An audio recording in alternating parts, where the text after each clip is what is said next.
কালো বলে আমার বাইরে গেলে সবাই দেখো মুখটাই আবার ঘুরিয়ে ফেলে। বলি মা তোমার কালো বউ ভালো লাগে না, বলি মা তোমার কালো বউ আর ভালো লাগে না।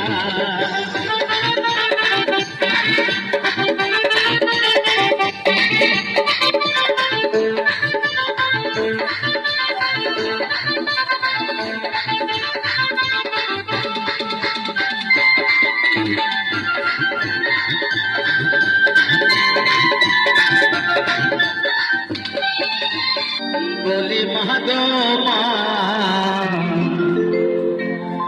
কালো বউ আর ভালো লাগে না, বলি মা